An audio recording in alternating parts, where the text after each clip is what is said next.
Hey everyone, Nick here. And so we just wrapped up our Aloha Friday marketing jam session. If you're not in our Facebook community, definitely want to join that. But something that stuck out to me is that we were talking about revenue producing activities.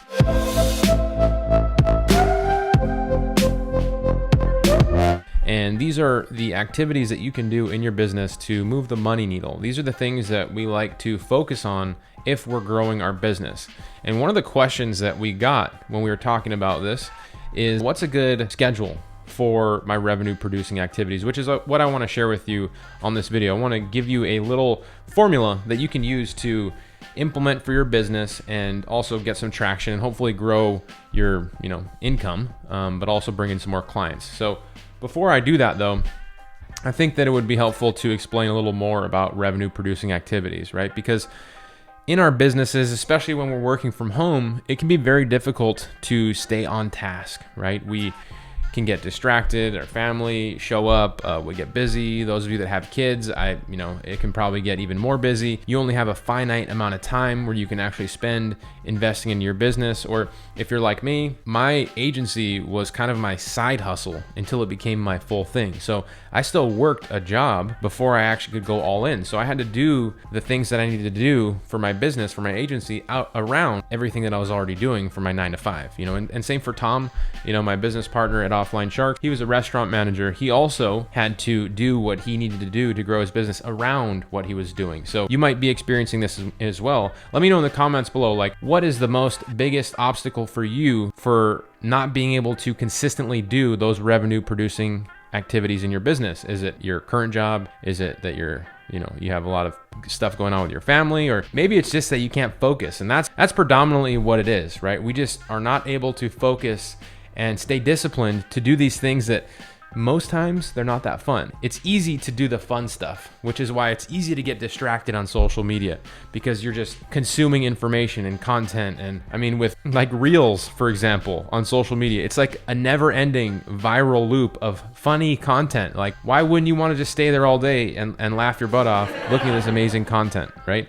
So it's difficult to stay focused and do these things that are boring most times and monotonous. But at the end of the day, your why in how you or why you should be growing your business needs to be bigger than all of that, And for me, I want to have a lot of freedom in my life. And really that's my why. That's why I got started. I wanted more freedom. I wanted to be able to travel.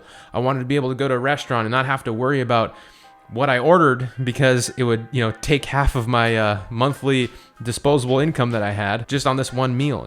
Those are things that made me really want to get into entrepreneurship. And so the revenue producing aspect is doing the things that bring in money into your business, finding new clients, sending emails, doing any type of prospecting, going to networking events. If you do not do any of these things, you're probably not going to bring any new customers in. But if all you do is something that produces revenue, if all the activities that you do in your business are revenue producing activities, then chances are you're probably going to have a much greater likelihood of bringing in revenue, right? So if you focused on just RPAs and you stay disciplined in them, then you're probably going to be able to grow your business a little more. And so, Rome was not built in a day. I don't expect you to go out there and send 3,000 emails and make, 200 dials, cold calling people. And at a greater level, once you start to streamline your systems to do these revenue producing activities, you can actually bring people into your business and have them help you do those revenue producing activities, which is, that's the level I'm at right now. I have a lot of people on my team helping me do revenue producing activities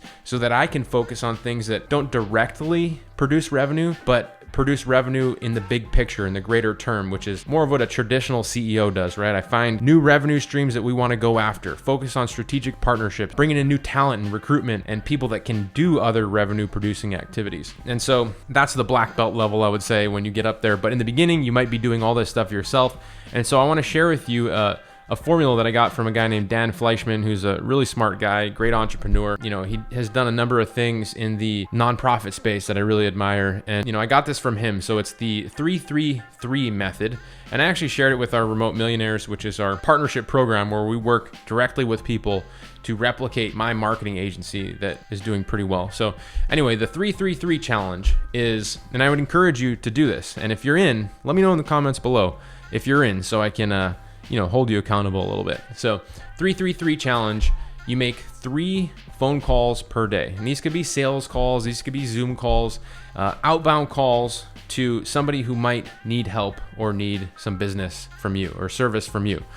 You also send 3 text messages per day asking someone what do they need in their business or maybe in their life. You know, what you're trying to do is you're trying to drum up activity. Even if you ask somebody to help them in their life, you're still making connections with people. Maybe you go help them at their house, do some yard work or whatever. You're still able to have conversations and put the message out there that you're starting a marketing agency or that you have one and you're looking to get new customers, so that person can tell people that they know you're really trying to grow your network, right? So 3 sales calls per day, 3 text messages per day, and 3 emails per day asking for a referral or if you can help somebody with their business or with their life. And if you do those 3 things per day for a week or even a month, I guarantee that you will have more clients by the end of that week or the end of that month. And if you do that every day for a year, that's like, 3 calls for 365 days a year. It's around 1,000 sales calls per year. So what would your business look like after those 1,000 calls? And that's a question. What would your business look like after those 1,000 calls? So that is what the challenge is. And I encourage you to, think about this, but not only think about it, maybe put it into action for yourself. I hope that everybody makes something like this happen. Consistency and being able to stay disciplined and do something like this is really going to help you grow your business. It's not something that a lot of us look forward to, but if you can convince yourself that this is something you need to do to grow your business, because it most definitely is, then you will most certainly grow your business. So if you got anything out of this at all, please like this video, subscribe if you haven't already. Let me know in the comments below if you're in with the 3-3-3 challenge or if you're already doing it and how your results are going. And that's it. I'll see you in the next video. Aloha.